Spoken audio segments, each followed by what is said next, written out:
Hindi ako yung lalaki para sa'yo. So sana huwag mong ipilit yung sarili mo sa akin. Andiyan na ba si Bernard? Pumasok siya sa storage room. Wala kasing signal dun eh. Ah, ganun ba? Sabihin ko na lang na tumawag ka, okay lang? Baka importante to, sagutin ko na, ha? Hello? Sandali lang. Love, client mo si Mr. Melencio. Yes po, nasa office yung files. Sige po, pupunta ako dyan. Hi, Bernard. Chloe, anong ginagawa mo dito? Pink. Ikaw yung nagpapunta sa akin dito. Kotse ni Bernard to, ah. Ginagawa niya dito. Hello, love? Nasaan ka? Love, tapos na yung meeting. Pauwi na ako. Driving lang. Tawagan kita mamaya. Nagsinungaling ka sa akin. Sabi mo sa akin nagmamaneho ka na pauwi. Pero nasa harapan ko yung kotse natin. Paano nangyari yun? Ikaw ang may kasalanan kung bakit hindi ko makasama si Bernard. But trust me, Angela, I will take him back. Feeling ko may mga sinasabi ka pa sa akin noon na hindi talaga totoo. Ano naman ako, di ba? Parang hindi na nga eh. Sorry na lang. Bernard, napaka-importante sa akin ng trust. Para sa akin yun ang foundation ng relationship. At kapag ka nasira yun, mahirap ayusin. Huwag mo nang ulitin yun, please. Kung ayaw mo masira yung pamilya natin.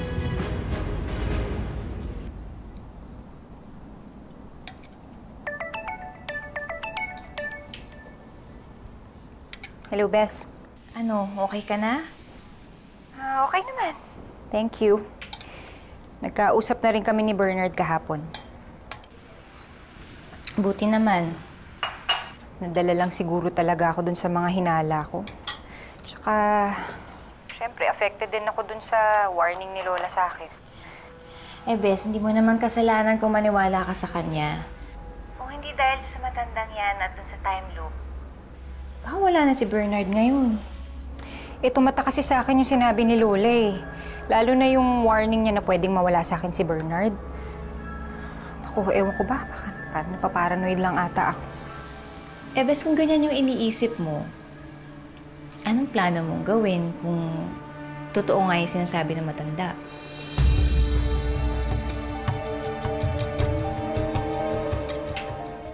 Wow! Ano? Sigurado ka na ba sa desisyon mo yan, pare?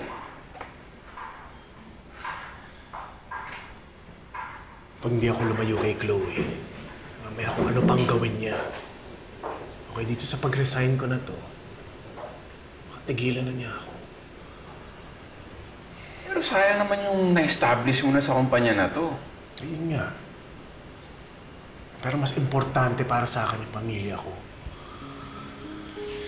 Kahapon nga lang muntik na ako mahuli ni Angela eh. Sobrang sama na ng loob niya. Okay, what more kung malaman niya yung nangyari sa amin ni Chloe? Anong plano mo? May lilipatan ka na ba? O buntis si Angela, pare, hindi pwedeng wala kang trabaho. May makukunan pa naman akong pera. Tapos may incentives naman yung mga dati kong projects na nagawa. Sa plano... siguro tutuloy ko yung plano ko magtayo ng sariling kumpanya. Eh, yun din naman yung pangarap ko para sa pamilya ko, para magkaroon ako ng oras sa kanila.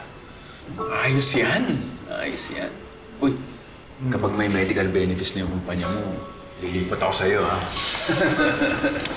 Oo ba? Sige, game yan. Oo! Eh, mag-turnover na ako ng projects. Tapos tinanggap na rin naman ni boss yung 2-week notice ko. Okay. Kung ganun, 2 linggo mo pa palang iiwasan si Chloe, no? 2-week notice. Kaya nga eh. Pero good luck sa'yo, pare. Hindi lang sa plano mo, kundi pati kay Chloe. Good luck talaga. Makakulit, no?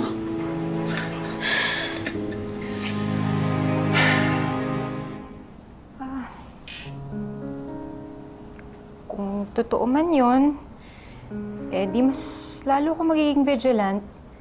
Kung natiis ko nga at nakayanan ko yung paulit-ulit na sakit na pagkamatay ni Bernard, di ba? Pero Bes, iba to ah.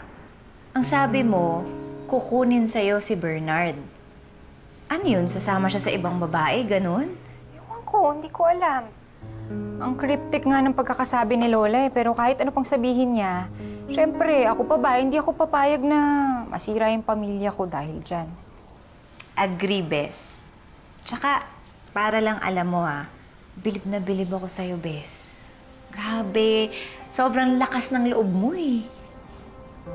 Thank you.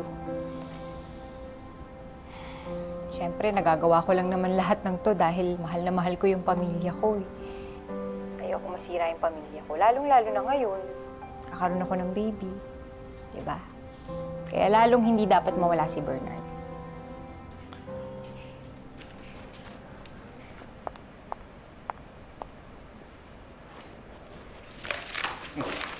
Bakit, pare?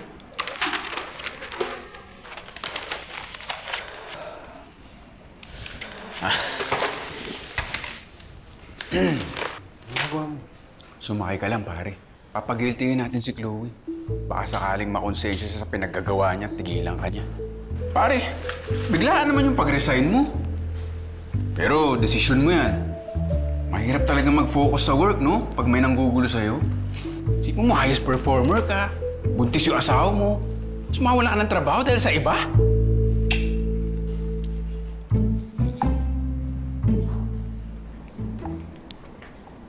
Anak, buti na abutan kita. Naku, makikipakisuyo ako. Bigay mo naman to sa papa mo, dagdag dun sa utang ko sa kanya. Sige po. Anak, may problema ba? Wala po, Nay. Anak, mahina man ako sa pera, pero malakas ang pakiramdam ko pag ang tao may problema. Halika, hindi na ako iba sa'yo. Nanay mo na ako. Sabihin mo sa akin ang problema.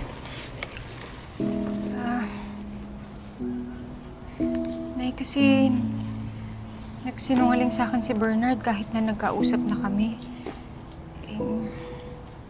Hindi lang po maalis sa isip ko. Hayaan mo, kakausapin ko siya, ha? Ay, naku, Nay. Hindi na po. Okay na po yun. Baka mamaya sabihin niya nagsumbong ako sa inyo. Angela, anak, alam ko nagkaroon ng kasalanan si Bernard. Pero kilala ko din naman yung anak ko. Alam niya na nagkaroon siyang pagkakasala sa'yo. Sigurado hindi niya na yan uulitin. Kaya huwag ka mag-alala, ha? Sige na, huwag ka mag-alala. Makausapin ko yan. Saan ba lakad mo? Nadala ko lang po ng pagkain si Bernard. Sige. Mag-iingat ka, ha? Apo.